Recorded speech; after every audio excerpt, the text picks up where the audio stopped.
Good evening. My name is Simcha Shabtai, and I am pleased to welcome you to our program tonight, the Ramchal Revolution, commemorating the yurtzeit of the Ramchal, Rav Moshe Chaim Luzzatto, which is tomorrow night, and focusing on the unique Torah of the Ramchal.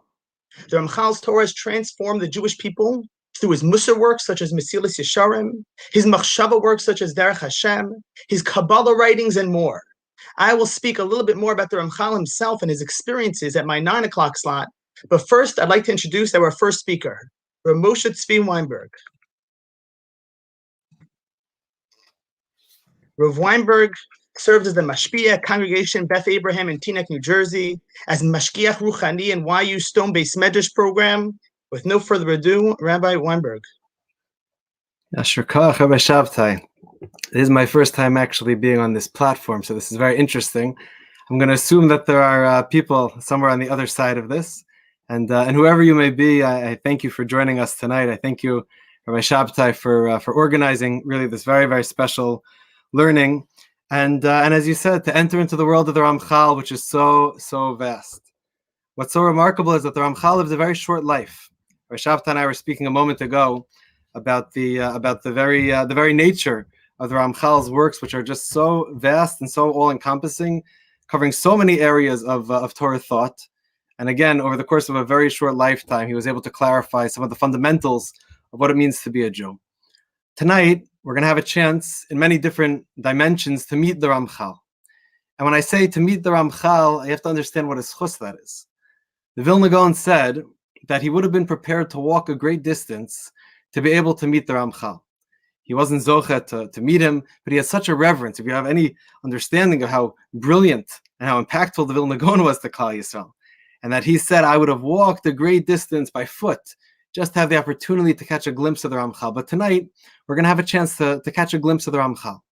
We're going to have a chance to meet the Ramchal as we prepare for his yahrzeit. And as the Talmud Yerushalmi says in Maseches Shkalim, the way to meet tzaddikim, who are not zocheh to meet in our lifetime, to meet and to see with our physical eyes, the way that we meet these tzaddikim, the Talmud Yerushalmi says in the name of Rabbi Shimon ben Gamliel, Ein osin nefashos letzaddikim. We don't make monuments for tzaddikim. We don't memorialize them through buildings or through statues. Rather, we memorialize them by studying their words. Divreyan hein zichronan. Studying their words is the way that we remember them, the way that we connect to them. That's how we meet the tzaddikim. I have a volume upstairs, a beautiful sefer called Simchas Mordechai. It came out about 7-8 years ago. Beautiful drushas of Rav Mordechai Gifter Zatzal. And in this little volume, there's a commemorative speech that Rav Gifter gave on the occasion of the yahrzeit of Rav Yosef Leib Bloch, who was he was the Rosh Yeshiva of Telz until he passed away in 1930. He took over for his own father-in-law, Rav Eliezer Gordon, when he passed away. And Rav Gifter begins that address by saying, I feel so ill-equipped to speak about Rav Bloch. Why is that so? Rav Gifter, for those who know, Rav Gifter was born in Virginia in 1916. He came to Telz in Lithuania. Amazing just to think about that. A young American kid born in America at the turn of the 20th century.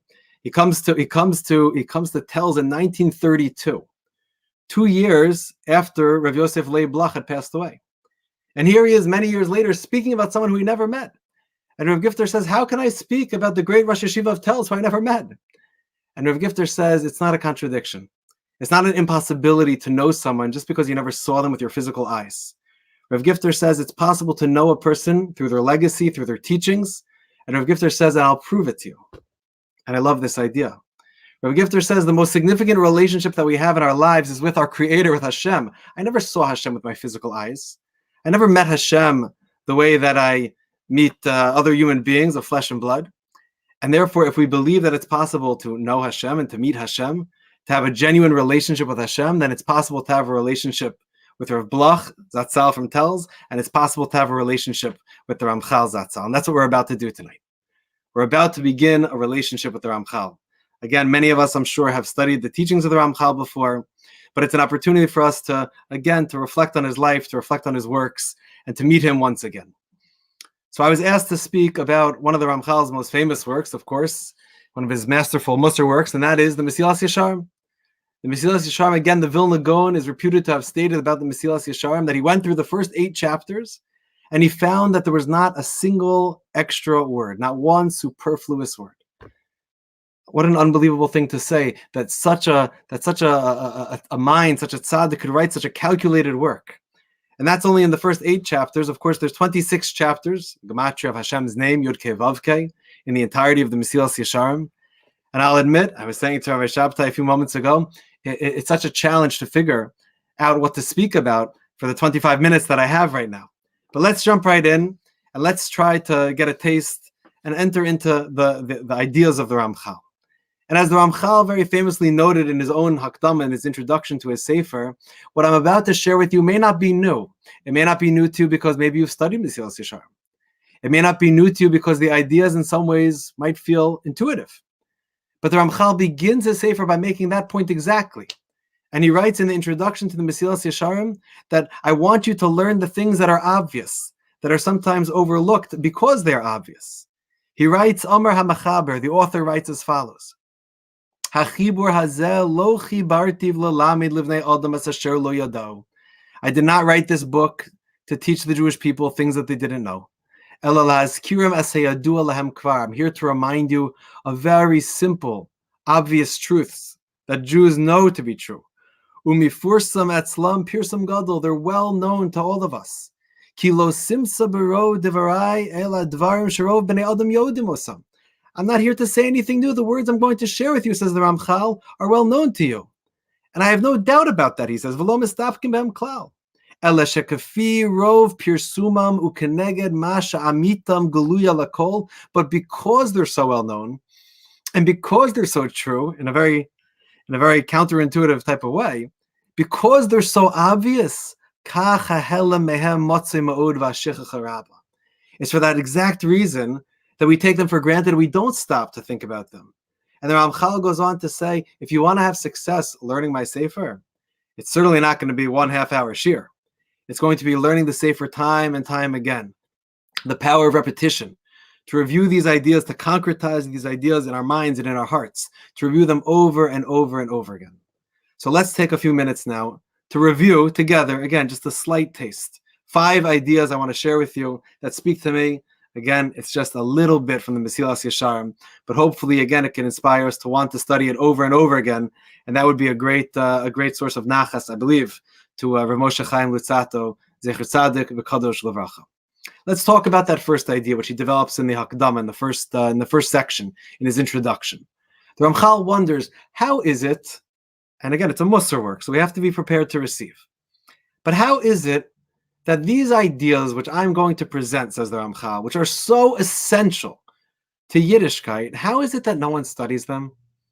Why am I begging people to learn these ideas? How is it that we're so caught up in secondary matters? And by the way, the secondary matters are very important.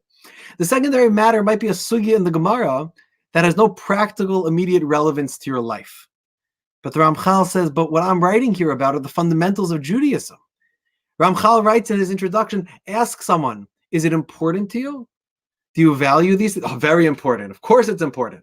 These are fundamental. These are the fundamentals of Jewish life. So why do so few people study it, says the Ramchal? And why do we often take these levels of piety and explain them or try to live them in ways that pervert what Chassidus really is? Again, he's not talking about Chassidus of the Chassidus Baal Shem Tov, although obviously there was some overlap in terms of the time period. But why is it that we strive to achieve piety through all sorts of funny alternative techniques to reach those lofty levels instead of entering into the world of meditating on these ideas, of trying to live these ideas? Why do we try to do extreme things as a way to overcompensate for the lack of relationship we have with Hashem? How could it be, says the Ramchal, that we spend so much time on secondary matters and fail to focus on these ikarim, these principles that are the centerpiece of our life? And the Ramchal reminds us of a mistake that we make. And it's exactly what we learned a few moments ago in his introduction. It's so obvious to us. We imagine that we're going to absorb it almost through osmosis. And there's a truth to that. Because if you're in the presence of someone who lives a life of emunah, your emunah will be enhanced. And if you're in the presence of a person who's davuk to Hashem, who clings to God, you will also be inspired to cling to God. There is a way to learn it by watching one's mother when she's lighting the Shabbos candles, by sitting with one's Rebbe and observing his behaviors. There's ways to observe it and to learn without saying a word.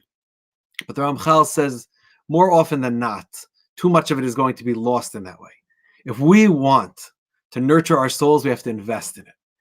And that's the first point I want to hammer home tonight of the 5 points that I'd like to make. Invest in the obvious. The ideas of the Mesilas Yesharim are too obvious to us that we sometimes overlook them, but they're the fundamentals of our life. He quotes the pasuk, the words of Shlomo HaMelech in Mishlei, Im tivakshena kakosef, if you seek it out like silver, v'chamatmonim tachbesena, and you search for it like treasures, oz, only then, tavin yiras Hashem, will you understand what it means to be truly God-fearing. Eino omer oz tavin philosophia, it doesn't say then you'll understand philosophy. It doesn't say then you'll understand astronomy. It doesn't say then you'll understand refuah, you'll understand medicine. It doesn't even say if you search for it, then you'll understand halachos. Ela oz tavin yiras Hashem.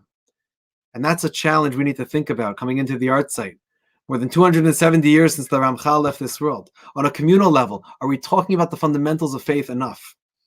It's not just a 5-minute sicha or a shmooze or a drasha, but is it part of our curriculum, for lack of a better word?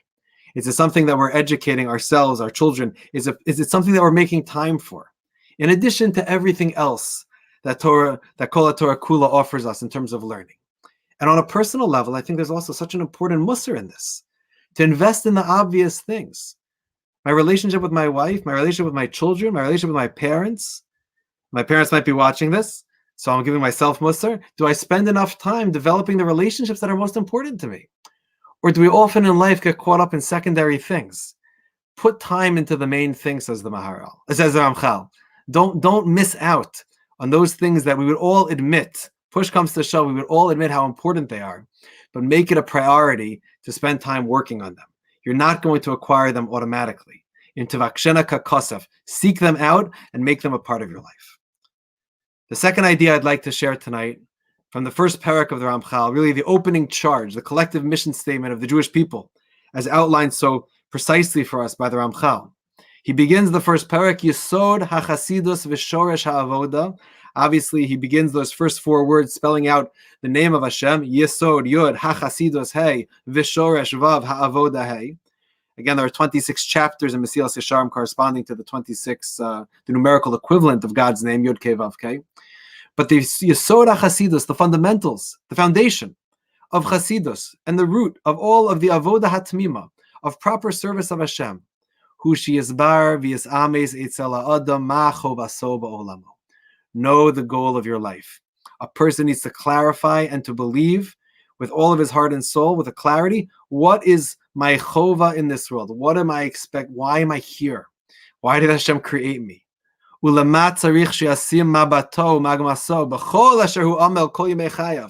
how? What is the common denominator of everything that I do? 613 mitzvahs of many details. A Shulchan Aruch that is filled with endless halachos, and the commentaries with endless halachos. 2,711 pages of Gemara. The entire Tanakh. What binds it all together? What am I trying to become? What is the purpose? What is the direction in which I'm heading? In all that I do, in all the amal, kol yemei chayav, all of my efforts in my life. You read a line like that, it's pretty heavy, no? It's a pretty weighty responsibility to live constantly with this awareness. What am I here to do? And that's true. There's certainly clarifying chovaso ba'olamo is a very significant question. The Ramchal wrote a sefer called Derech Hashem. And there's a very well-known line from that sefer where he writes, similar to what he's writing here at the beginning in the first chapter of Mesilas Yesharim, a person, he wonders again, Lama lo yasim el levavo afilu sha'achas gam lizos. Why don't we take a moment or an hour to think about this? To think, mahu, who am I? What am I? V'lama bala olam, why did Hashem create me? Omam mevakish mimenu melech malchei amlachim hakadosh baruch hu. And what does God want from me? Uma yesov kol inyanav. And what's it all going to add up to? Again, it's kind of heavy, and it seems like a rather daunting responsibility. But then the Ramchal goes on. Now I come back to Mesilas Yesharim. The Ramchal goes on and he says, I'll tell you what the goal is. The goal is not this heavy burden of machu vaso ba'olamo. Figure out what were you created for. The goal, interestingly enough, is a life of pleasure. A life of pleasure in Olam Haba, of being connected to Hashem. And that is the greatest gift. Chovaso ba'olamo, as Chazal explained to us, says the Ramchal, is sha'adam lo nivra ella li'is'aneg al Hashem, v'le'anos miziv shchinaso, to delight in Hashem and to bask in the radiance of His Shechina. That is the tanug ha'amiti, says the Ramchal. That is the true pleasure. The idun gadol mikol idunim, more desirable, more pleasurable than anything you ever experienced, and anything that you can experience. And therefore, this world becomes what? The training ground, the preparatory course to get to that world. To spend our life in this world, he quotes the Mishnah in Pirkei Avos, ha'olam hazeh doma lepruzdor, bifnei olam haba. This world is a corridor to get to olam haba. So what is the common denominator of all the mitzvos? Is it a God who's trying to control me? No. Is it a God who's trying to burden me? No. It's an opportunity, it's a gift, which Hashem is giving me, a means by which I can achieve the ultimate goal of my life. The ultimate goal, as he writes, ki hashleimus ha'amiti, perfection is truly what? In the form of dveikus bo yizbach, clinging to Hashem.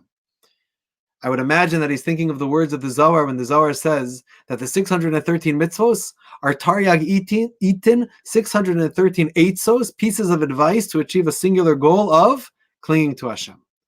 Mitzvos are not a burden. Mitzvos are not a chore. Mitzvos are not a punishment or a way to control us. Mitzvos are the tools that Hashem has given us to experience the ultimate good in this world. And therefore the Ramchal demands of us, spend time knowing that goal, contemplate that goal. Understand that nothing in this world will truly satisfy. Rav Dessler in the Michtam Eliyahu in the first section has a beautiful meditation. You should look it up. You should be able to find it if you search it out. You'll see it. It's right at the beginning. A beautiful meditation on these words of the Ramchal. To really think about that. What does it mean? What does this world offer me by way of pleasure? And what would it be like to truly sit, clinging to Hashem, basking in the presence of Hashem? It's hard for us to wrap our head around it because we don't understand that ultimate good. But the Ramchal says that's what everything is pointing us to. That's the Yesod HaChasidus. That's the fundamentals of spiritual life. That's the Shoresh HaAvodah Tmima. That's the foundation of everything that we're trying to become in this world. What a gift HaKadosh Baruch Hu has given us. Let's make sure that we know that goal very, very well. And then the Ramchal goes on in the second and third parak, and he asks of us, and he begs of us really, to work a little bit harder, not only to know the broader goal of why I was created, which of course, again, as we've explained, is Li'as'aneg al Hashem, but also to become self-aware. Because if I live a life of delusion, it's impossible for me to appreciate that awesome gift that waits for me somewhere in Olam Haba. It's easy to throw myself into the cheap pleasures of this world. And therefore the Ramchal spends the second and third parak of, again, Mesilas Yesharim, begging us to acquire self-awareness, to acknowledge the reality of my own existence, to not look away and be distracted by petty things. And the way that I achieve that is through a process that is called Cheshbon HaNefesh, to spend time contemplating, not to look away from the shortcomings of my life. Again, I would say the first parak is sort of charging us the positive opportunity that we have through mitzvos to achieve the pleasure of Olam Haba. But the second and third parak are saying, but you've got to be prepared to look yourself in the mirror in a real way. Let's connect it for a moment to this week's parsha. This Shabbos we're reading Bahar and Bechukosai. Bechukosai is not everyone's favorite parsha. It's rather uncomfortable. After all, we read the Tochacha. And the Tochacha is very uncomfortable to read about. The rebuke of Klal Yisrael and the horrific descriptions of Klal Yisrael being punished. It's unbelievably uncomfortable. Says the Shulchan Aruch in Siman Taf Chav Ches, in chapter 428 of the Shulchan Aruch, when we read the Tochacha, Maschilin bepsukim shelifneim u'mesayim bepsukim shelachareim. We bookend the Tochacha with some other psukim. We don't want to dedicate one aliyah just to these negative psukim. And the Mishnah Berurah discusses, should the Baal Koreh get the aliyah? It's not nice to call someone up for an aliyah that talks about how bad Klal Yisrael is. People are very nervous about it. Listen to the words of the Chavetz Chaim in his Biur Halacha, his commentary alongside the Shulchan Aruch. Listen to what he writes here. He says, I have heard, this is in chapter 428, the end of Hilchos Rosh Chodesh. I have found, where it talks about Kriyas HaTorah. I have found in some communities, he writes, that amongst the masses, Bein HaAmon, Sheyesh Makomos Min HaYishuvim, there are certain communities, Shebehegiam L'Seder B'Chukosai V'Chisavo Ein Koren B'Torah B'Shabazo. Can you imagine? Communities, when they come to Parshas B'Chukosai and Parshas Kisavo, which have the rebuke of the Torah, the Tochacha, they skip Kriyas HaTorah. V'Kamaros Osin, And in doing so, they do multiple bad things. Echad, first of all, ein mekaymin kriyas Torah. Kriyas Torah is an ancient takana of Moshe Rabbeinu. How can you skip kriyas Torah? And more than that, don't you know what it says in Mishlei?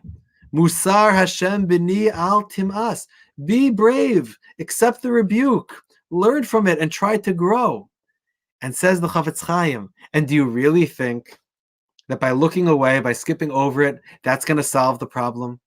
Do you really think that's going to be the answer to your shortcomings? He says, I'll give you a mashal. It's like a person who's walking in a dangerous area, malei boros upchasim, an area where there are many crevices and ditches where he could sprain his ankle or fall down a well. Va'ana lahem, and someone says to him, be careful if you walk there. And he responds, nothing to worry about. Ani einani yare min upchasim, I'm not worried. You know what I do when I walk in that dangerous place?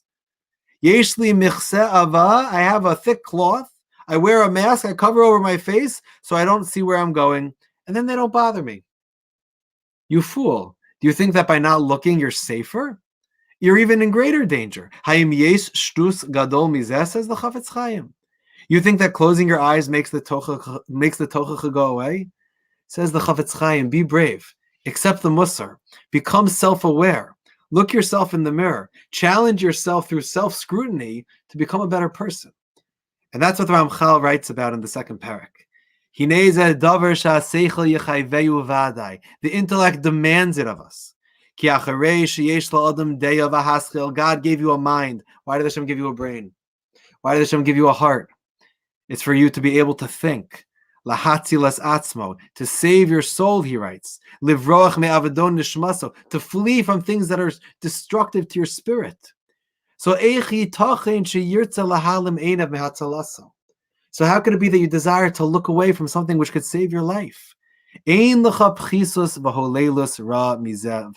nothing more foolish than that.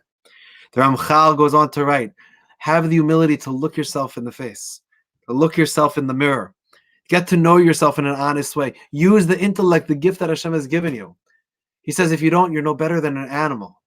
And again, the Ramchal is not trying to scream at us because he doesn't believe in us. He's yelling at us because he believes in us, because he wants us to maximize our potential in this world. He further warns, don't rush through life. People become so busy that they don't have time to think. He says that was one of the great techniques that Paro HaRasha used against us. Paro and Mitzrayim kept the Jews so busy, they never stopped to think, wait a minute, why are we accepting being slaves in Mitzrayim? Where was the uprising? Where was the rebellion? Where was the tefillah to Hashem to change their situation? And the answer is they were too busy. They were too busy running through life. They didn't stop to think. They were kind of just ignoring the facts. The Ramchal begs us, don't ignore the facts. Be a person who's willing to analyze his life. And that's how he continues in the third parak. The analysis, he says, takes place in two ways. Number one, you need to first stop and think what is good and what is evil. To clarify what is truly good, what is righteous, what is proper in this world, and what is wrong. To know what is what. And then afterwards, once you've objectively defined good things and bad things, to now look at it through the prism of yourself. And ask yourself, how many of my actions fall into the camp of that which is good? And how many of the things that I do are not good? And I was reading this line as I was reviewing this line over the last couple of days, and it really struck me. We know right and wrong. The first analysis, some of us feel we could do rather quickly. I know the right thing and the wrong thing.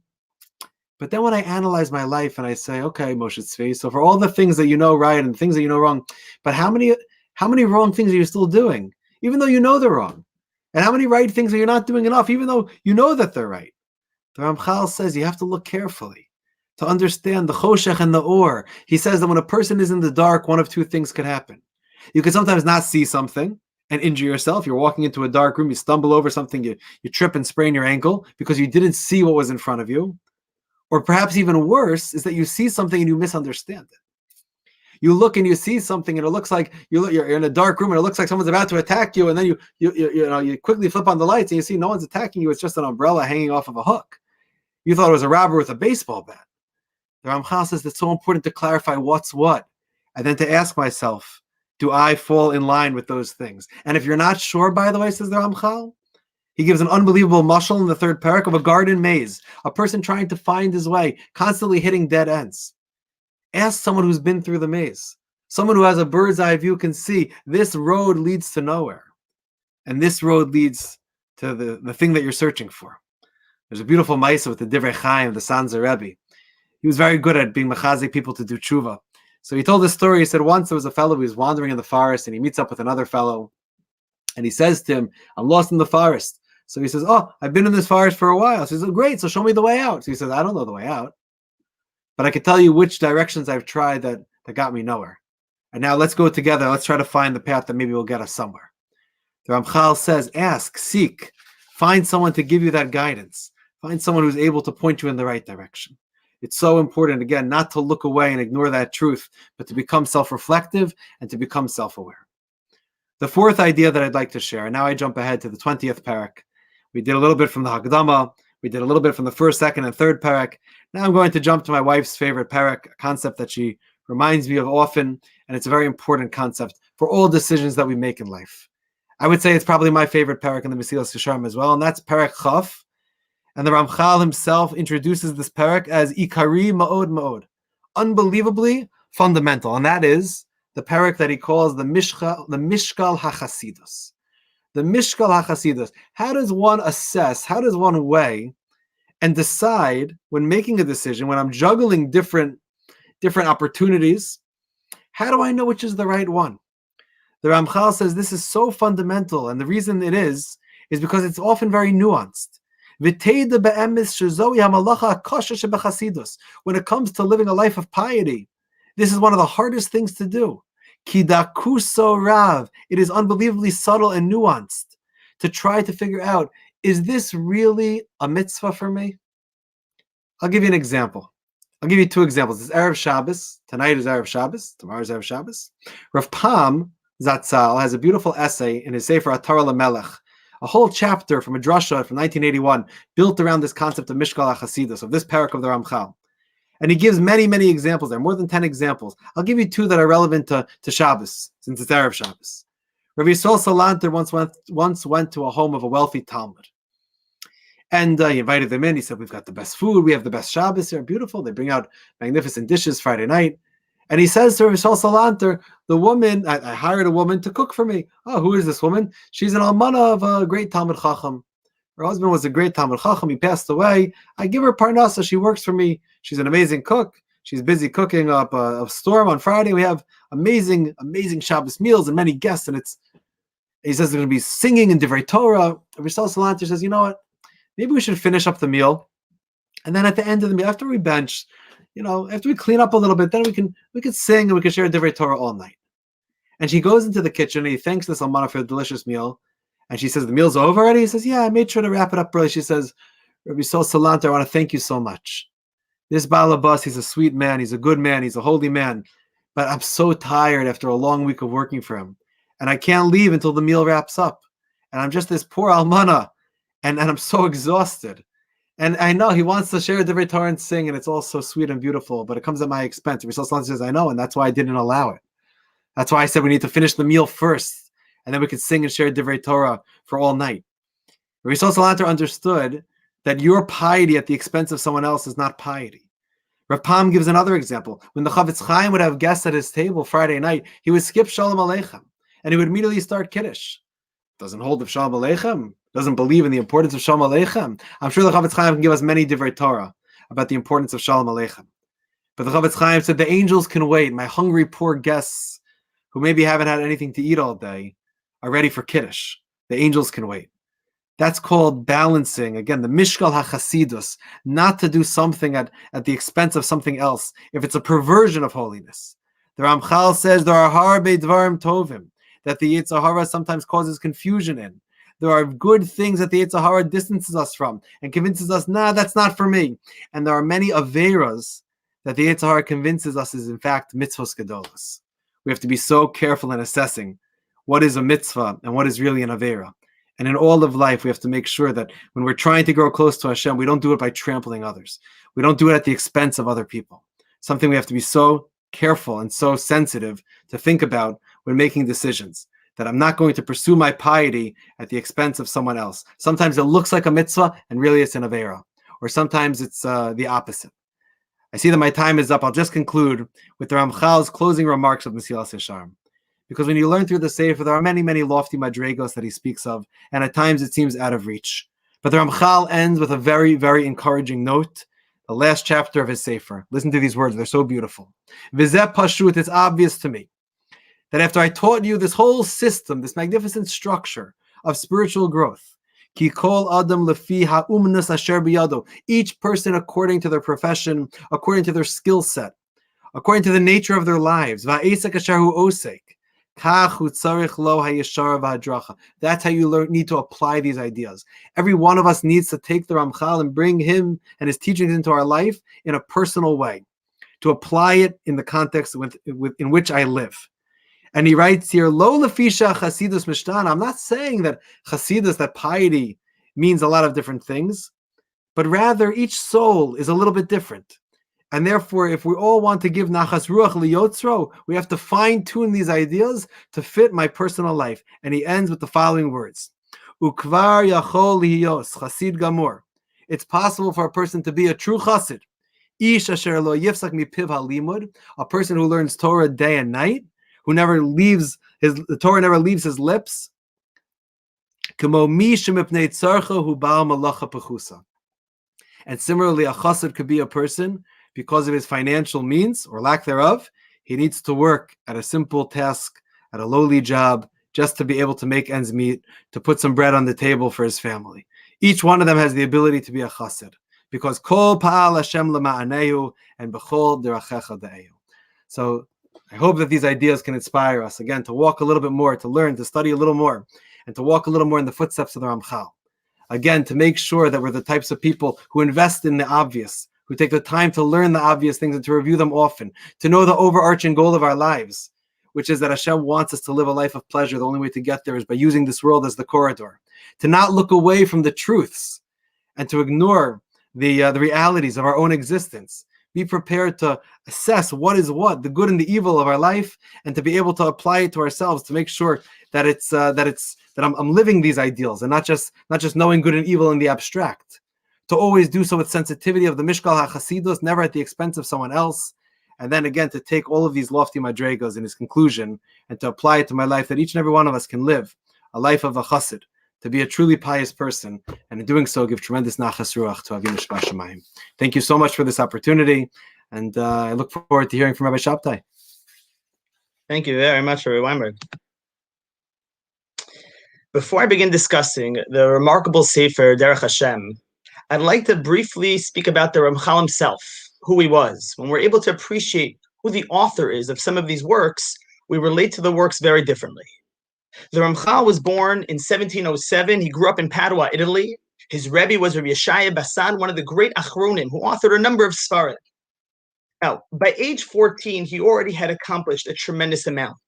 One of his contemporaries wrote in a letter that by age 14, Ramchal had already mastered and memorized all of the Kabbalah writings of the Arizal. Not that at age 14, after his bar mitzvah, he started opening these Sfarim, that by age 14, he had them all memorized, the writings of the Arizal, which are encyclopedic and incredibly difficult.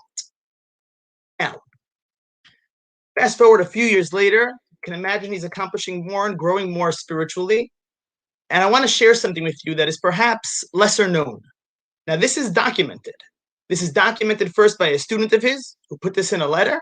And then he himself afterwards, when asked about this, he verified it very humbly, very modestly. He didn't want any of this information to come out. But when he was pressed about it, he said, yes, it's true. At age 20, in the year 1727, it was Rosh Chodesh Sivan, just a few days from now, Ramchal for the first time experienced a malach of some sort started speaking with him and teaching him secrets of the Torah. It continued by informing him of different yichudim unifications that he could continue doing to bring about more opportunities like this. And eventually he had many more experiences where high-level malachim would come and teach him, as well as the souls. I'm going to say something, it sounds crazy. Eliyahu Hanavi, Moshe Rabbeinu, Avram Avinu, Adam HaRishon. They all came and taught him depths of the Torah. This is written in his own handwriting, that these are things that he experienced. Now, amongst these experiences, he was instructed to write many works, commentary on Koheles and many other works, but he would write them in the way in which the Zohar is written. Immediately after he'd had this experience, he would just start writing. It would be exactly like the Zohar. For those who are familiar, it's a very distinct, unique type of Aramaic. And he was instructed to entitle this Sefer Zohar Tinyana, the second Zohar, based on the instructions that he received above. He wrote another Sefer. He was instructed the Tikkunim Chadashim, like the Tikkuni Zohar, a new form of it. And he wrote many other works based on these revelations. Now, Ramchal kept all of this as a secret. He was very humble and modest about this. At first, he didn't say it to anybody, not to his parents, not to anybody else. Then a number of his colleagues in the Beis Medrash found out about this, and he had his own little small learning circle where it was kept quiet. But eventually the word got out. One of them wrote two letters to individuals in Europe. He was so excited by what he experienced, and the word got out. And Rabbanim from the other communities were astounded, and they were furious. Just 60-something years ago, the Jewish people were still reeling from the Shabtai Tzvi fiasco, where Shabtai Tzvi took ideas from the Kabbalah and distorted them and led a significant amount of Jews in the wrong direction. So the Jewish community in general, and in particular the Ashkenazi community, were very, very suspect and very nervous about anybody claiming to have such spiritual experiences. No less than a young whippersnapper. He was single, he was young. At the time, he wasn't growing out his beard completely, claiming to have these unparalleled experiences.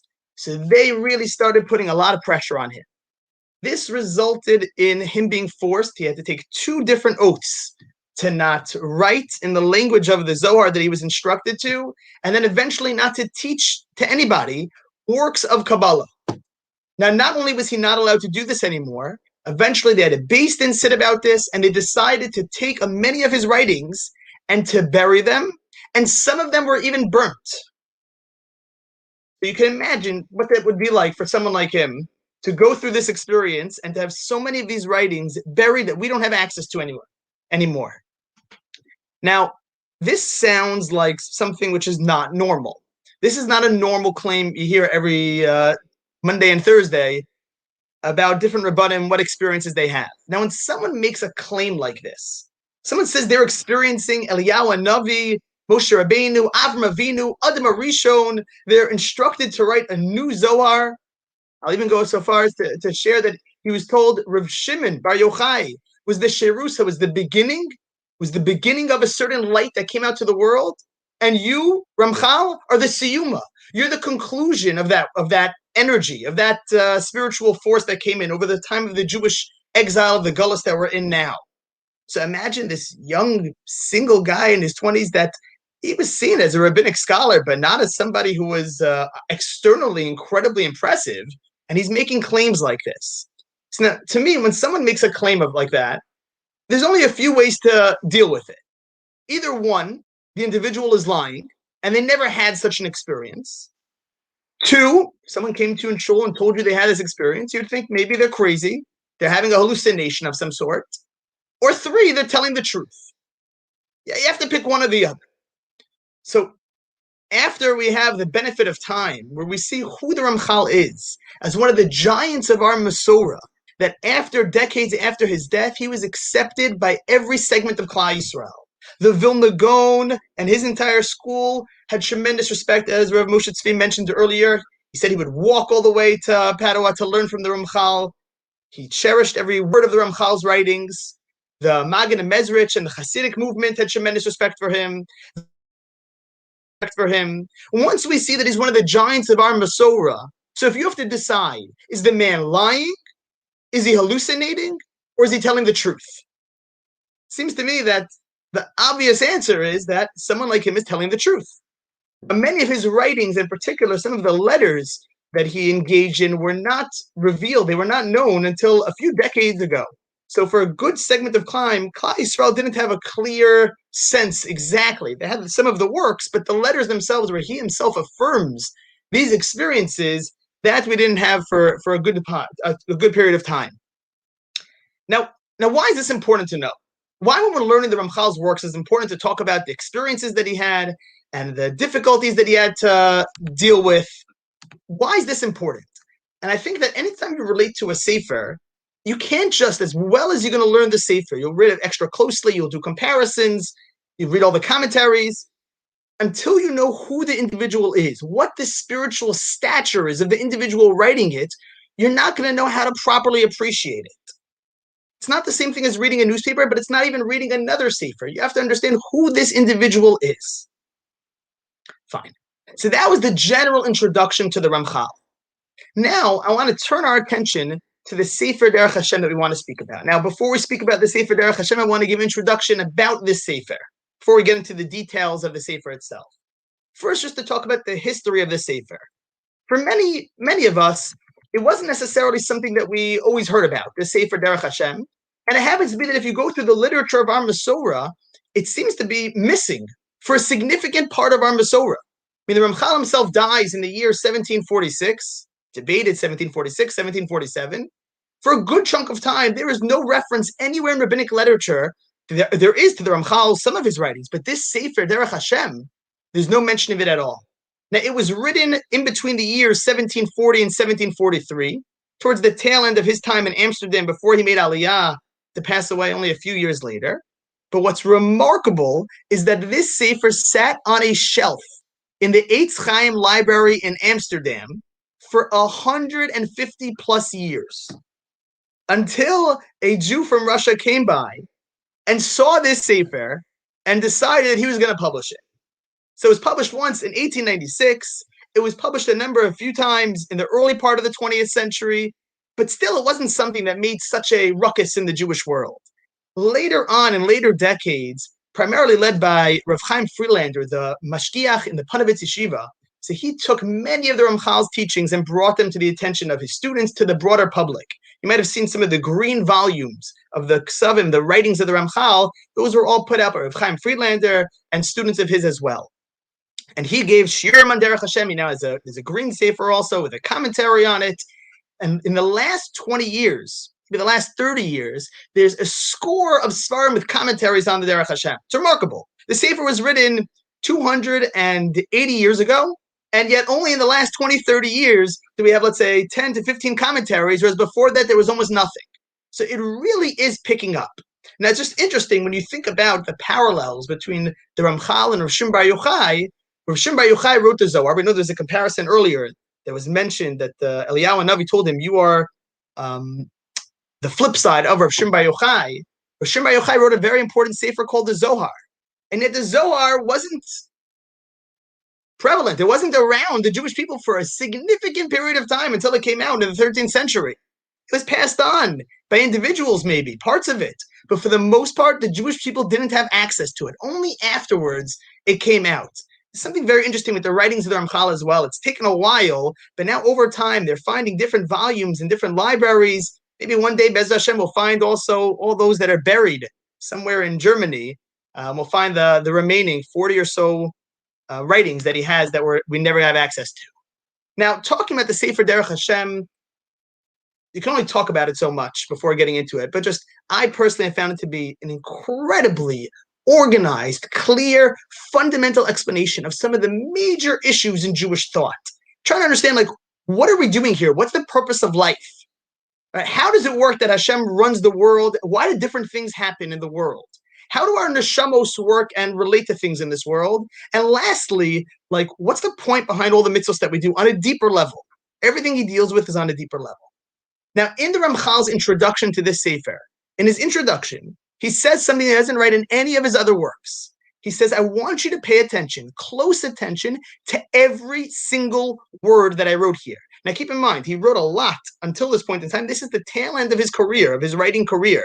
The last writing we have from him is in 1743. This work was written somewhere between 1740 and 1743. So it's almost the culmination of his career. And he writes and he says, I want you to pay attention to every single word, what it means and what it's implying. Because every single thing was written here with a intention. And it's important to contrast that. Rav Moshe Tzvi mentioned earlier. The Vilna Gaon read up to the 11th chapter of Mesilas Yesharim and said he didn't find in the first 11 chapters one extraneous word. Now, the Vilna Gaon is not someone to give compliments. and he had tremendous compliments to say for the Ramchal. He said there wasn't one extraneous word in Mesilas Yesharim. Now, Mesilas Yesharim carries no promises with it. To be careful about every single word. Derech Hashem starts off by saying, I'm telling you, pay attention to every word that I've written over here. And he goes on to say in his introduction, if you learn through this sefer, you will come to understand the fundamentals of Emunah, that which you have to believe in, and Avoda, the fundamentals of what your service is when you're serving Hashem. And then he goes on to say a remarkable sentence. He says, and then you will have acquired, you will appreciate, you will recognize Das Elokim Bechol Chelkei HaTorah. You will understand Hashem's intent. It'll be easier for you, he says. It'll be easier, Mekil. It'll be easier for you to understand Das Elokim, Hashem's intent on every single section of the Torah after you read through this sefer of mine. This is not a promise that he makes anywhere else. So this is a complete sefer. This is written with an introduction that is very direct and very clear, and he's clear on what the results are. So now let's get our hands a little bit dirty. Let's talk about some of the three major ideas that I personally find to be very powerful from Derech Hashem. The three ideas I want to deal with are, number one, understanding the purpose of this world. It sounds kind of simplistic, but he has what to say about it. Number two, understanding the fundamental uniqueness of the Jewish people. It's so refreshing as a non-apologetic explanation for how are the Jewish people special. And number three, understanding on a deeper level, what does learning Torah do? How does it work? Just to say that you have to learn and it's very important is great. What does it do? So now let's go to our first topic. Understanding the purpose of this world. Ramchal writes in the very second parak of his sefer, Hashem's purpose in creating this world is to be meitiv, to bestow goodness onto others. That's what the whole world's about, to be meitiv, to bestow goodness onto others. Now, he had to create others to make this happen, and then to be meitiv to them. But the Ramchal explains as follows. Two premises to keep in mind. Number one, Hashem is perfect. Hashem has absolute shleimus, absolute perfection.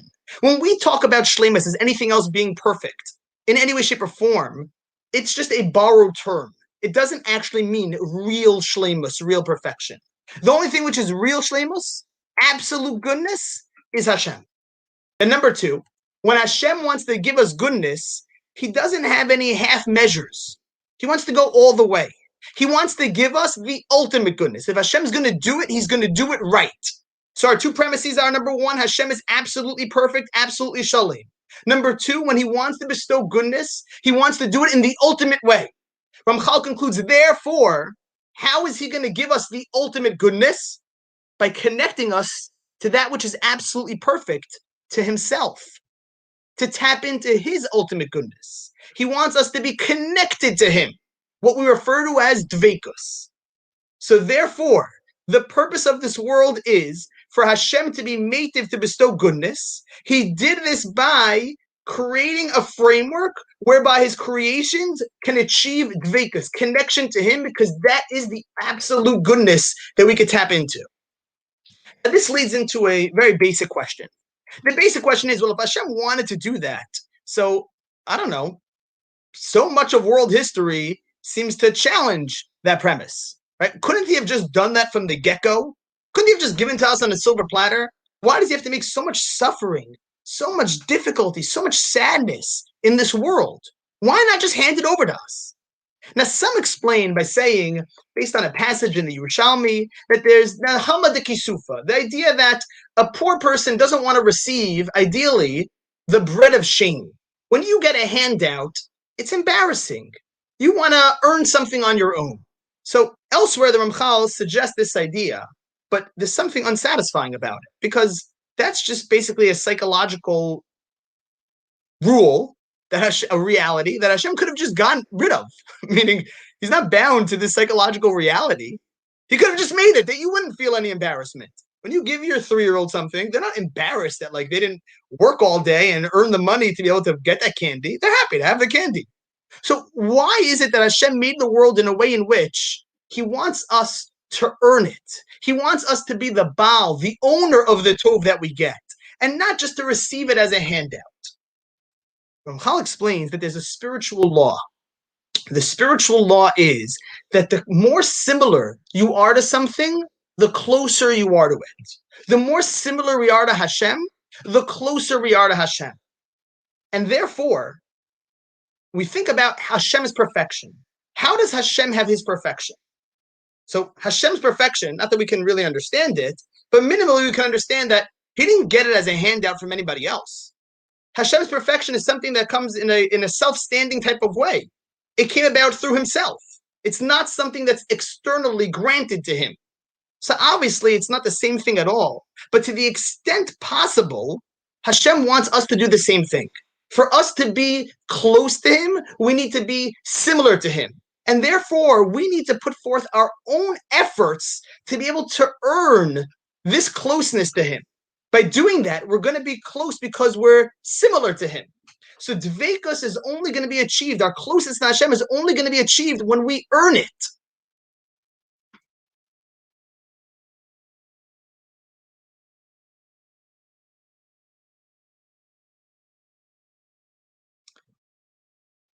Ramchal goes on to say that there's actually something very interesting. Hashem put out Inyane Shleimus, matters of spiritual perfection in the world.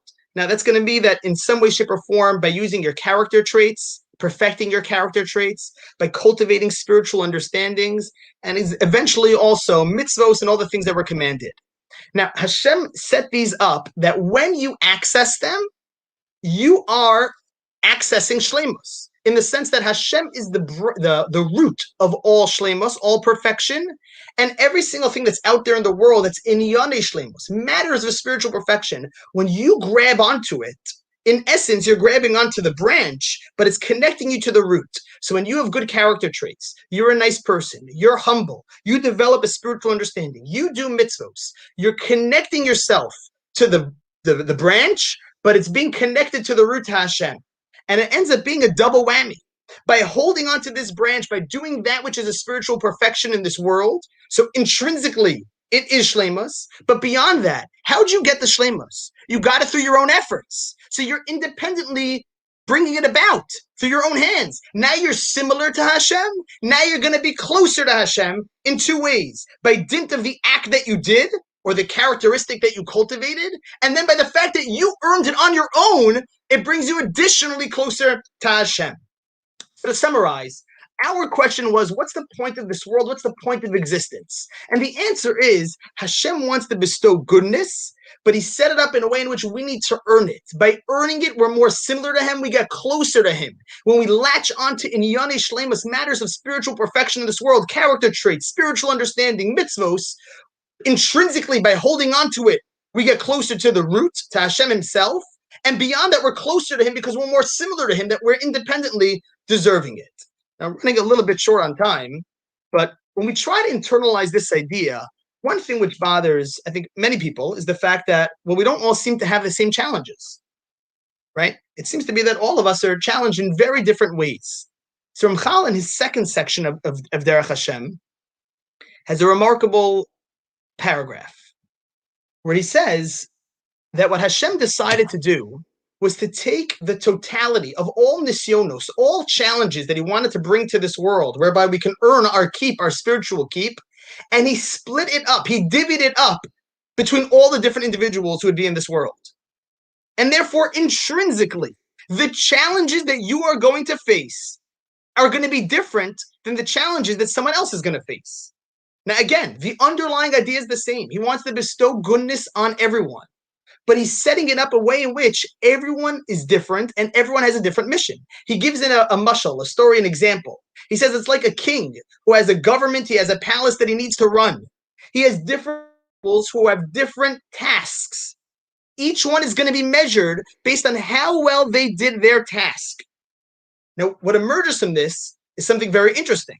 You are not going to be measured based on how well you did in someone else's task. Not only that, if you focus on someone else's task, then you're abandoning your post. You're not doing what you're supposed to be doing. You have your own mission. Now, we all have the same constitution. We have the same 613 mitzvos. But in terms of where our passions lie, what particular areas of serving Hashem, of helping the Jewish people that we're involved in, it's important to realize we're not meant to be cookie cutter. Now, personally, for me, I find that in our generation, we say that a lot. We say everyone's special and everyone's different. But more often than not, it comes off as an explanation when someone doesn't achieve so well, right? If someone isn't particularly successful, we say, well, listen, everyone's special, everyone's different, you have your own particular mission. But we all have sometimes the same aspirations. Either in learning, people want to be a Rosh Hashiva, in working, a successful lawyer, a doctor, in the community, to have a certain role in the community. What the Ramchal is writing in the 1740s is completely unapologetic. He is saying he's writing this before there's any psychological games we play with children where we get them trying to not feel bad. This is the way it's supposed to be set up. You're supposed to have a different task. And so just when we take into account this first lesson, and we don't have much time for the remaining two lessons, but this first lesson, which is what is the point of this world? It's for Hashem to bestow goodness. That's equal to all of us. That's the point of this world. And every challenge which we are given is part of allowing us to earn our keep. And each one in their own individual way. You're not going to have the same challenge as somebody else.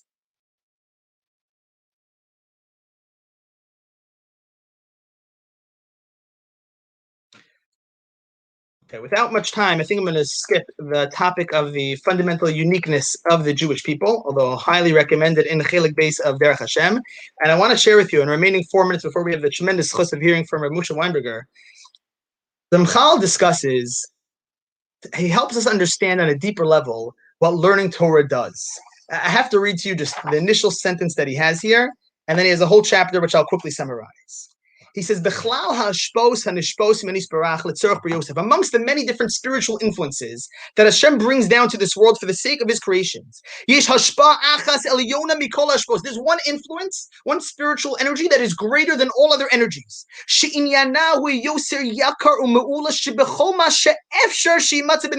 This is more grand, it is more spiritually precious than anything which could possibly exist. It is, he says, it's me'ein mitzius amiti shelo yisparach. In some way, it's the closest something could be towards Hashem. He says, and this is where he bestows of his own honor into this world. Now, this energy, you know what he did with this energy? He connected it to that which we know is the Torah. The Torah. The words that we have, the Sfarim that we have, that is the words, the surface layer that this energy is underneath. To me, this blew my mind. Torah is not, the energy is not the words themselves, it's the energy underneath it. Now, why is this important?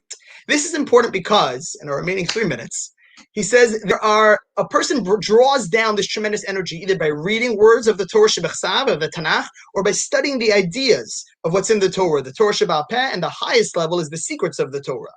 But he goes on to say that there are conditions, and if you don't meet these conditions, then you are merely reading the words and studying the material, but you're not drawing down any of the energy.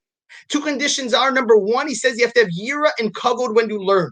When a person learns, if they realize the reality with what they're dealing with, they realize this is the most precious energy that exists. This is the engine behind the words of the Torah. So then they will be filled with awe and trembling at the opportunity that they have. They will relate to the books of the Torah and the subject matter of the Torah with tremendous respect. And then you will successfully bring down this energy. But if a person is lacking in that yira, that awe, that trembling, that reverence, he says, then you're not drawing down anything. You could be learning in the base medrash 15 hours a day. You can know the Masechtos back and forth. You won't be drawing down that energy because you're not relating to it in the right way. A second condition is Tikkun HaMaaseh. You have to read the user's manual. The Sfarim of the Torah tell you how to act. If you don't follow the mitzvos, but you spend 10 years studying Deuteronomy, so you're not, even though you're learning Torah every single day, you're not going to be drawing down any energies because you're not following the preconditions that are necessary for the energies to come down. Now, the major takeaway, and with this we'll conclude, the Ramchal writes, he says, for sure, learning more is always important. But to the extent that a person has these qualities, the awe, the trembling, the recognition of the reality that you're dealing with, to that extent you draw down the energy. So if, let's say, every day you learn 1 hour a day, and you want to get closer to Hashem, by all means, learn another 20 minutes, learn another hour. But if in that 1 hour you increase your awe, your trembling, your appreciation of what you're dealing with, he says, proportionate to that, you'll bring down a more powerful energy. And to me personally, that just blew me away. I'm going to stop talking now. I'm going to add to the live stream now. We have the tremendous chus and opportunity to hear from Rav Weinberger, Mara the Asra of Eish Kodesh. No further ado. Okay. I don't know if you're able to hear me. Yeah? Okay. I just have a phone. I don't have a computer, so I don't know if there's anybody that's over there, if I'm talking to myself. I want to thank my dear friend Reb Simcha and the entire Chevra in Boca, Reb Ephraim Goldberg, and all the Chevra and my Cheverim who are mishtatif in this revolutionary night of trying to connect to the Torah of Tzaddik Yesod Olam, Rabbeinu Moshe Chaim Lutzato. Tomorrow night is his yahrzeit. Schus Yolenev Kol Yisrael. He called his Chabura, his group of close disciples of his students, he called them the Chabura Mevakshe Hashem. So I don't know who's listening tonight, who's watching tonight, but there's one thing that I'm certain of, that whoever is there, that you're included among those who the Ramchal called Mevakshe Hashem, those who are seeking HaKadosh Baruch Hu, who are seeking Hashem. It's hard to talk, Bechlal. There's such a big Indian. And also, our hearts are still very, very broken. That every single tefillah of the tefillahs of the Ramchal, because we have a remarkable collection, a sefer called Tafkuf Tesvav Tefillahs, the 500 tefillahs of the Ramchal. Every single one of his tefillahs ends with the words, Yishuascha Kivisi Hashem. Hashem, I long for your salvation. Yishuascha Kivisi Hashem. The words of Yaakov Avinu. Yishuascha Kivisi Hashem. Maybe at the end there'll be a minute to read a little bit from one of the tefillahs. So I want to begin. The Chazon Ish, Chusei Yaleinu, the Chazon Ish was spending an entire day talking to Tzibrochni and to Jews that were terribly, terribly broken, with all different sorrows. And after the last person left, he sat down, he opened up a Gemara, and he began learning.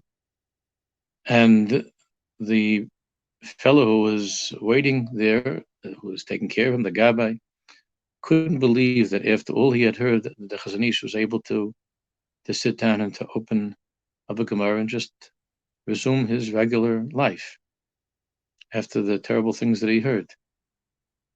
So the Chazon Ish understood what was bothering this fellow, this Gabbai. He said to him, I don't know where this is found. One of my Talmidim sent this to me. I don't remember from where it's written. That the Chazon Ish said, look, the suffering and the sadness reaches an incredibly deep place inside of me. But there's a deeper place within me that it cannot reach. There's a deeper place within me that it cannot reach. So, Chevra, I want to talk to you about that deeper place within us.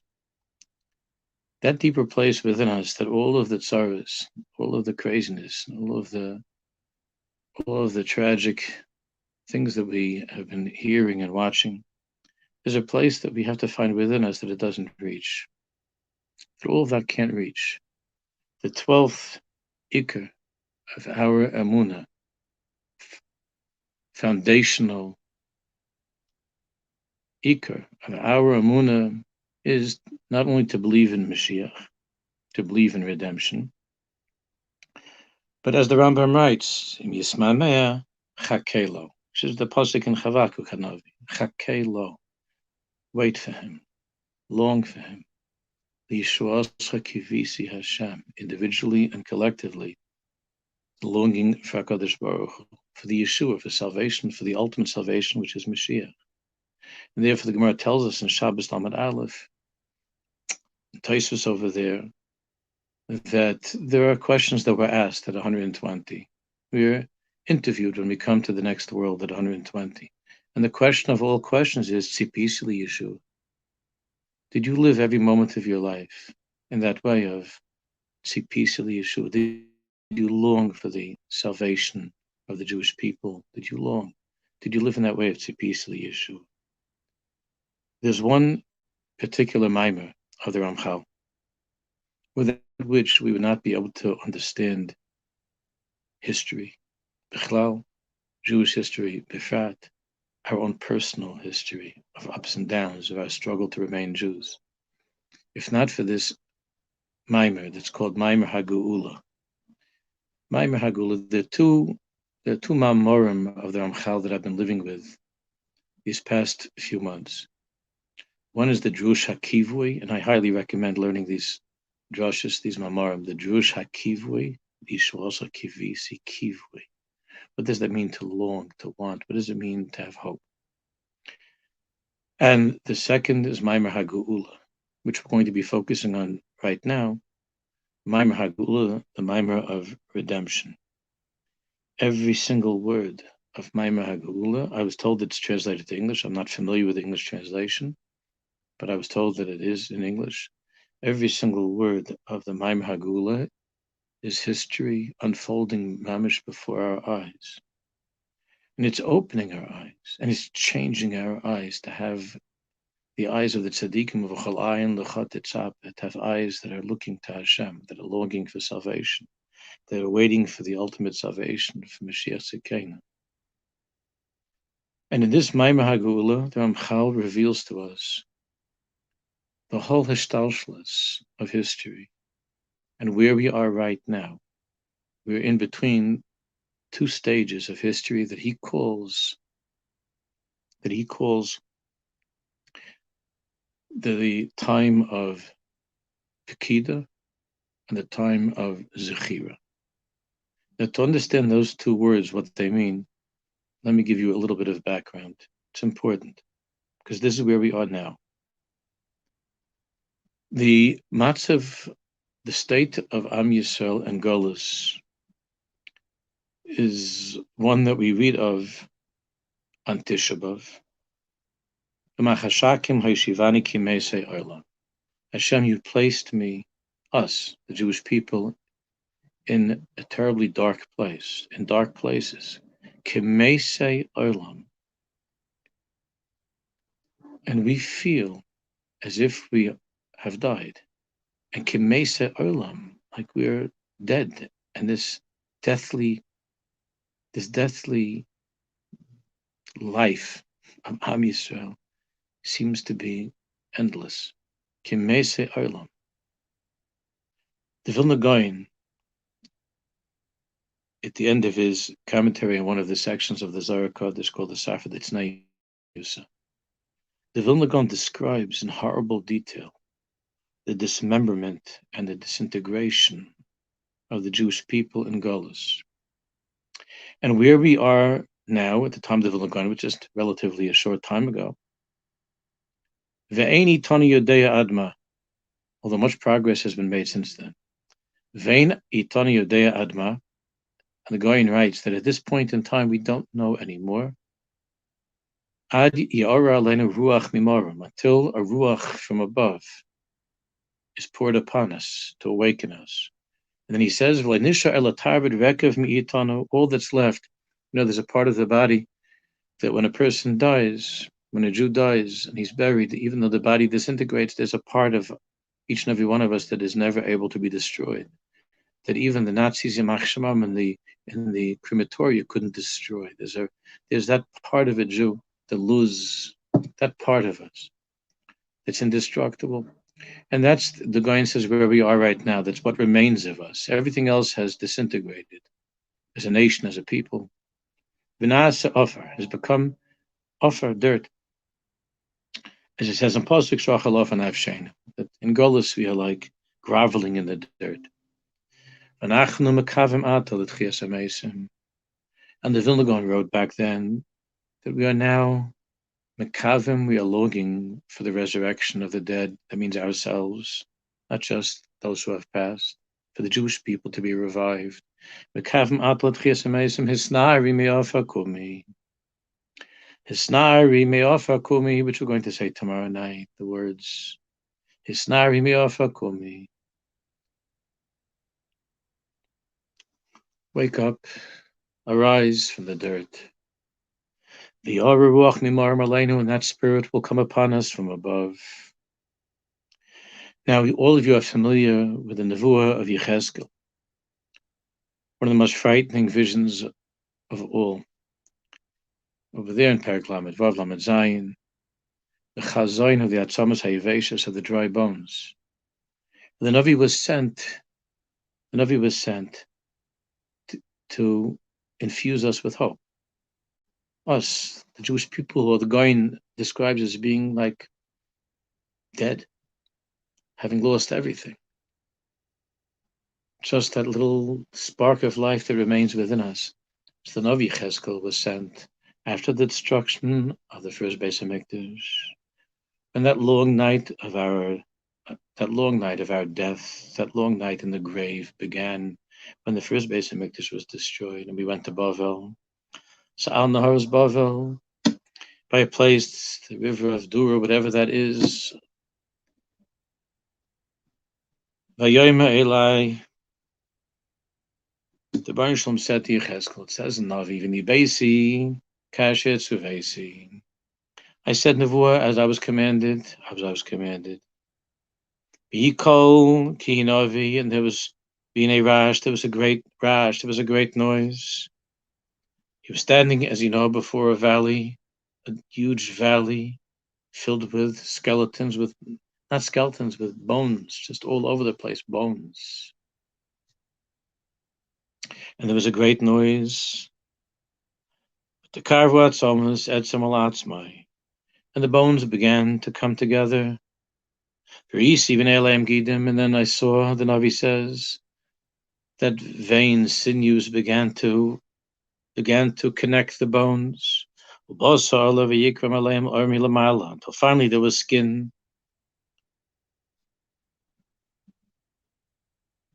But there was one thing that was missing. V'ruach ein bahem. The bones, the skin, the organs, the limbs, the organs, everything was fusing together. And these dried out bones, these atzamas yevashis, and then there were the skeletons of those people, not just the skeletons, but the bodies of those who had died. The only thing that wasn't there, the Navi says, is v'ruach ein bahem. The spirit of life was still missing. And this, the Ramchal teaches us, is the first stage, the first shlav of our redemption, the first phase of our resurrection. The dried out bones of the Jewish people who for thousands of years have been in Golus, who have been physically and spiritually, emotionally, psychologically decimated by our experience in Golus. The dried out bones of the Jewish people, at the end of time, are going to be rejoined, these bones one with the other, and we're going to be revived and come back to life. We're going to stand on our feet.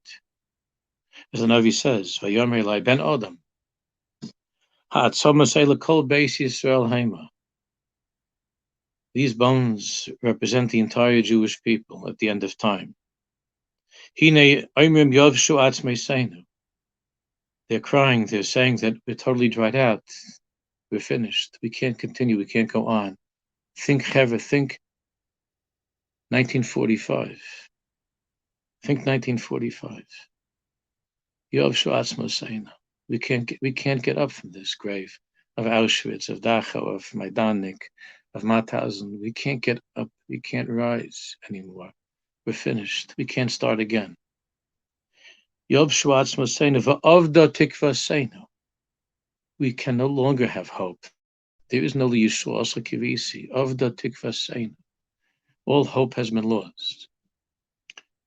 So the Navi is sent by Hashem to teach us to reveal to us the first stage, which is the revival of the Jewish people as a people, arising from the grave of Galus and coming back to our physical, national, emotional, and psychological health as a people. That's the first shlav.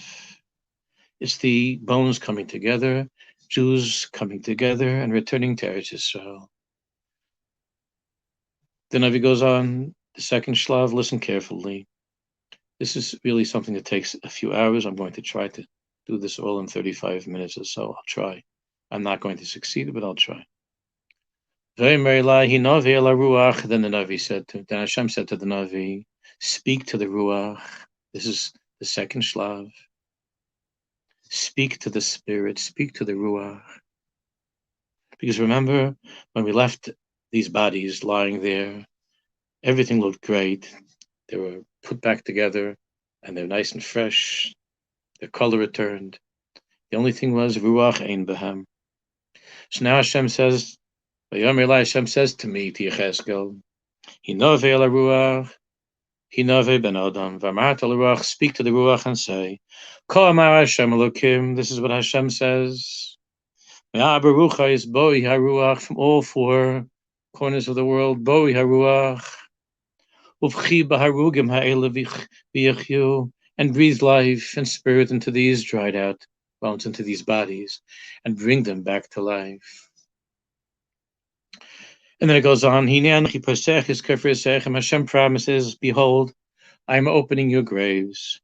I'm opening up the grave in Poland, in Russia, in Morocco, in Yemen, in Germany, in Austria, in Hungary, in Czechoslovakia. I'm opening up the graves. And I'm bringing you out from these graves, my people. And I'm going to bring you back to Eretz Yisrael.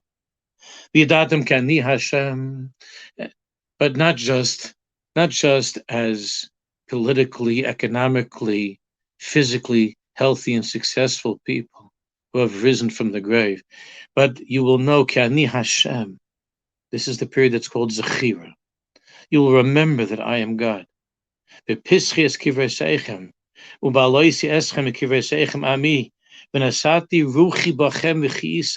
going to infuse you once again with life, with the ruach of Hashem, with my ruach. V'yadatam ki ani Hashem, and then you will know that I am God. Dibarti va'asisi ne'um Hashem. I have spoken and I will do it. Ne'um Hashem.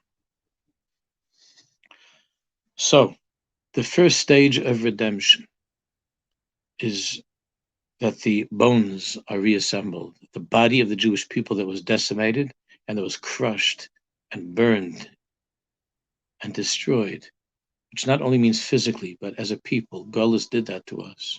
We lost our complete feeling of trust and confidence and security, and our emunah was damaged terribly, and so on, in every way. So the beginning is the revival and the repair of the Jewish people, to finally to be able to stand on our feet and to have our own country, to return to our land and to be our own people, to finally stop allowing our enemies to push us around, to be able to defend ourselves, to be strong and to be secure.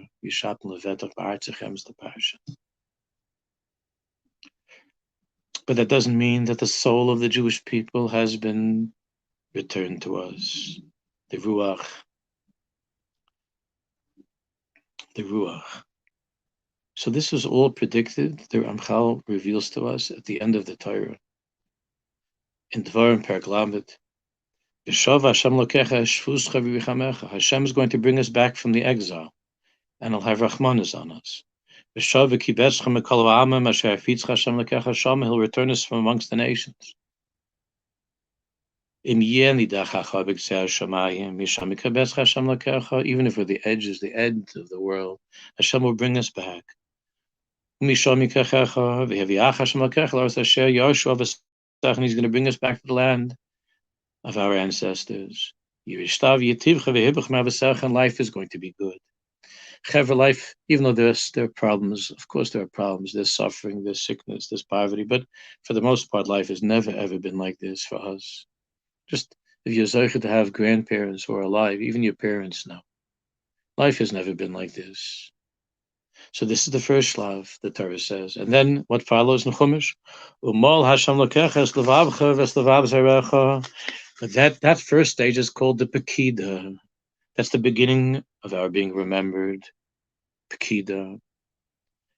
But then will come the second stage of Zechira. I'll explain these terms in a moment. And our hearts are going to be circumcised, and our children are going to come back to Hashem. We and our children are going to return. To love Hashem, to be crazy with Hashem, with all of our hearts and souls. And it was the same thing the Ramchal tells us. This is the Seder of redemption that was in Egypt. It's the same Seder. All redemption is modeled after the redemption from Mitzrayim. And by Mitzrayim, first it was Vaytzeis Eschem. Mitachas Sivlas Mitzrayim. I'm going to take you out of the misery, that physical enslavement that crushed you emotionally and psychologically and spiritually and in every way. And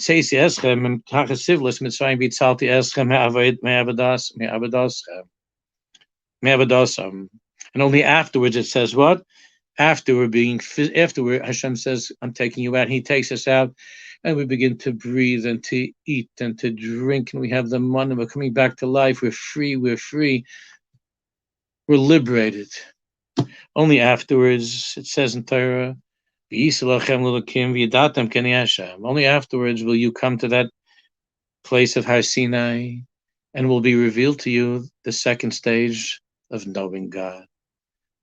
That's really what Sfiras HaOmer is, in between the Yetzias Mitzrayim and Shavuos. That's where we are right now historically. We are right now in Sfiras HaOmer, in between being miserable, broken slaves, in between Poland and Yerushalayim, in between Yetzias Mitzrayim and Har Sinai and Eretz Yisrael. We're in this place where Baruch Hashem, just like when we left Egypt, we came as survivors, refugees. There was a kibbutz golias, the bones of the Jewish people came together, and the flesh grew upon us. We began to eat. We began to laugh again. We began to live again. Think 1945. We began to live again, then think 1948. And to be able to protect ourselves and to build an economy in our own land. The bones came together, the flesh, everything was forming. But there was only one thing, V'ruach ein behem. Those who think that the redemption was completed when we returned to Eretz Yisrael are mistaken. There's still V'ruach ein behem, because this is what the entire Maimer Hagula of the Ramchal is about. And much of the teachings of Vilna Gaon and years later Rav Kook are based upon this way of thinking, the two stages of redemption, Mashiach ben Yosef and Mashiach ben David. Mashiach ben Yosef is called the time of the Pekida. The Pekida means Al tismechi oyavti. The Ramchal brings many psukim. Kinafalti kamti, it says in Micha, that finally, after thousands of years of galus, the Jewish people arise from the grave. Ani yishena v'libi er kol doidi doifek. I hear the voice of my beloved knocking. Doifek is the Oisius Pokad. Hashem has remembered his nation. Dodi shalach yodom nachar. Kamti ani leftarch l'doiti. My beloved, Hashem has reached his hand from the darkness of galus. Hashem is reaching out a hand to us, and he's lifting us up. But the Ramchal explains that that's only something which we feel deep inside of us, like that generation after the war that somehow came back to life. And then we returned to Eretz Yisrael from the Arba country, as we began to return. And in Derech Hashem, in a hidden way, in a deep, mysterious way, and clothed in the garments of natural, and what appeared to be some sort of a natural, political, economical revival. All of these tikkunim began to take place in chitzonius. The atzamas, the bones, the ore, the skin, the gidim, the sinews, hisnari, me'ofa kumi, and the Jewish people came out of Europe, and we began to return from all of the places of our gullahs, Europe and the Mid East and so on. We began to return. Hisnari mi'afa kumi. That revival is called Mashiach ben Yosef. It's called Kodel di Doifek. It's called the Pekida. It's the beginning of redemption. It's not the end.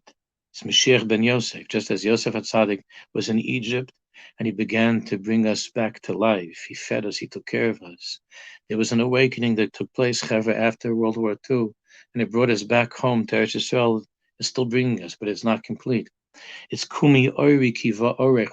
We felt deep within us that something was great. Something great was happening. There was great idealism and excitement. Kumi Oiri Kiva Orech. The light of Hashem was beginning to shine. But we hadn't yet reached the final stage of Mashiach ben David, which we're longing for and waiting for.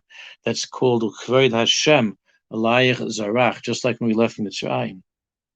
We were brought back to life. We were again able to laugh and to breathe and to feel and to form ourselves into a nation and to become a people and to return to our land. But we weren't yet in the place of Yadatim as Hashem. That's called the Zechira. The Ramchal writes, Shalohusa hest upon him, and lift never lift him. Hashem's concealment hasn't been removed. Only in a very deep and mysterious way we feel that something historical has taken place. Mokum nishmas Yisrael lo lachutz, but we don't yet know that this is all Hashem doing it. It's not yet clear to us.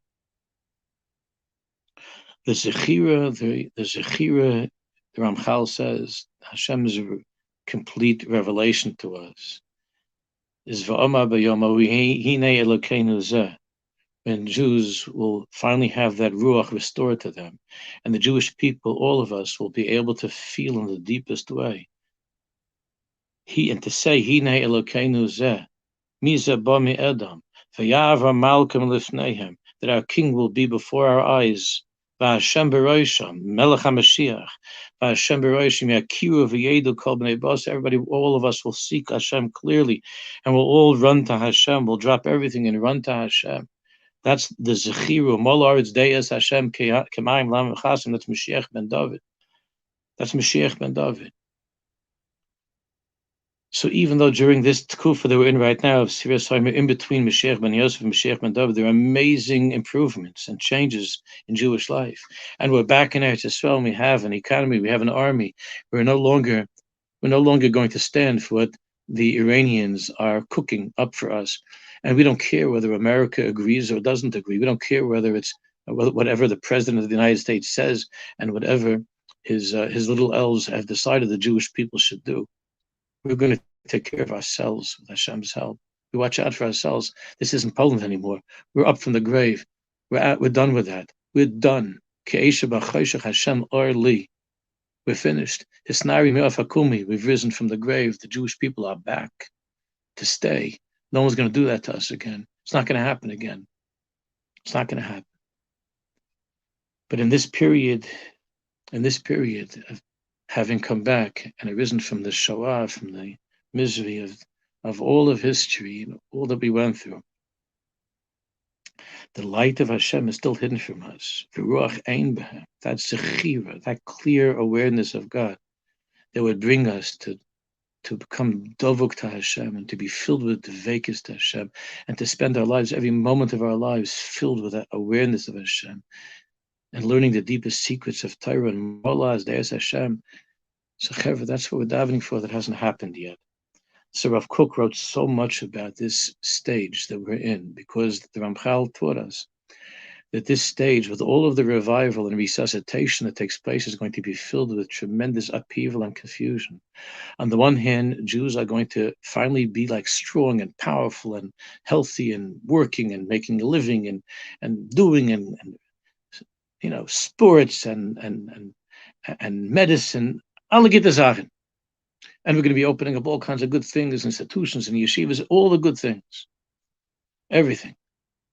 But still the light of Mashiach ben David hasn't yet appeared to us.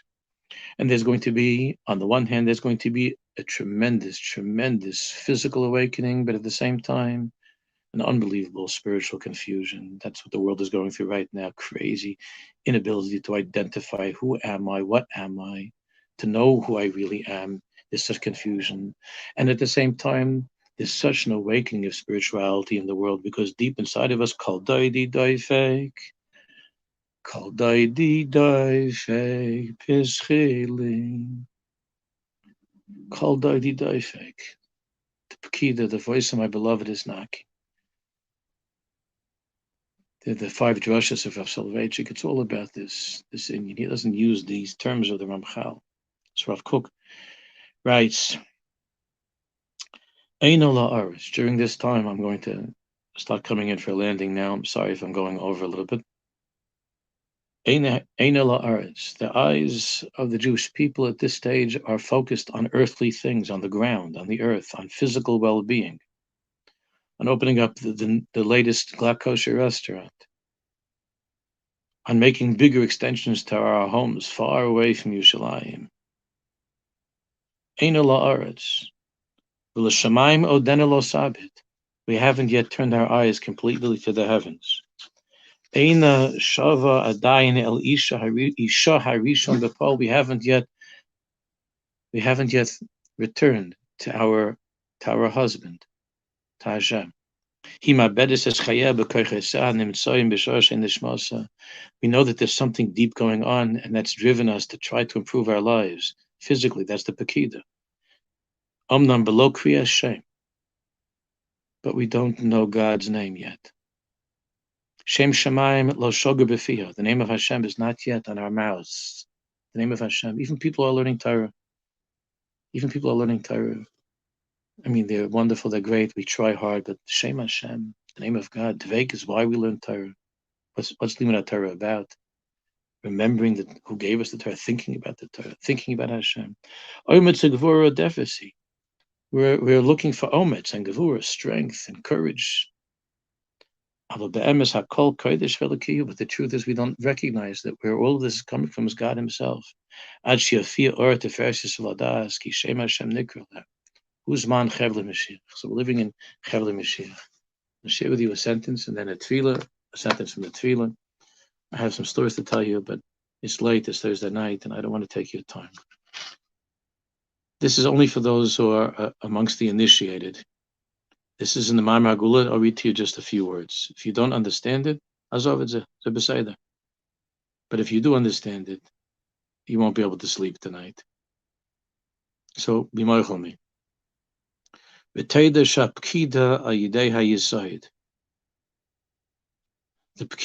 is the Midah of Yesod. The week that we're in right now is Yesod. The Ramchal's Yahrzeit. Tomorrow night, Shabbos, is Yesod should be Yesod. Yesod should be Yesod. The Teda Shapkida Yidei HaYesod. K'moshe Ma'ati L'cha. The Gilu HaSchira Yidei HaTeferes. The Schira is the Midah of Teferes. I'm not going to explain. Just listen for those who understand Yofi. L'chein nimtza korach l'Mashiach ben Yosef l'Mashiach ben David b'shnei ha'pulos l'kabel korach lasas chayil l'gula ha'asida. L'chein nimtza korach. This is the strength, the korach of Mashiach ben Yosef to wait for the arrival of Mashiach ben David. B'shnei ha'pulos of this Pekida and the Schira, Mashiach ben Yosef, Mashiach ben David. The 2 stages of Gula, the Kabbalah Korach Lasos Chai Gula Asida, to prepare for the Gula Asida. We're now at the time of Yesod, and the Ramchal's Yahrzeit is Yesod should be Yesod, because there was no tzaddik that ever davened as much and cried as much and begged as much for the Yeshua, for salvation. So I'll just share with you a sentence from the Tefillas of the Ramchal, because I don't want to end without davening. So instead of a story, and I'll just read to you a few words from the Tefillas of the Ramchal, the Tefillah on page Taf Yud Daled. It's called Ashrei.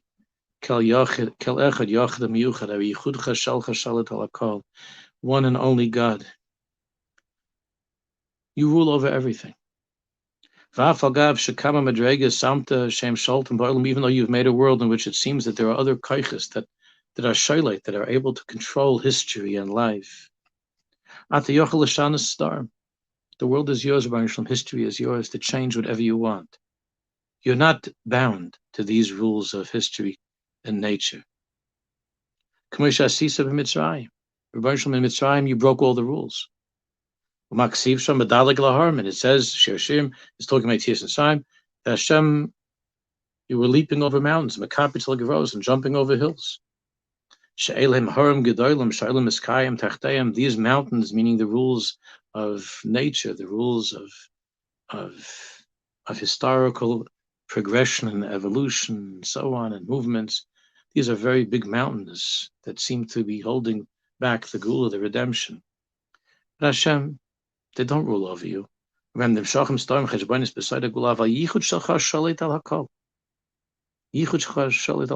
it's Kabbalah things, which I'm not going to share with you, just the final sentence. You are the master of all the worlds. The truth is, we're longing to see your oneness, for that to be revealed to us, for you to show your strength, to become fully revealed with the Zechira of Zachar as Keren Od. And how long is the Golus that your people have suffered? And he brings the date until that time that he said this tefillah Elef Tavrei Samach Dal Shana. Please Hashem, you could do anything. Don't hold back the Gula anymore. The full redemption, the Schira, not just the Pekid Mashiach ben David.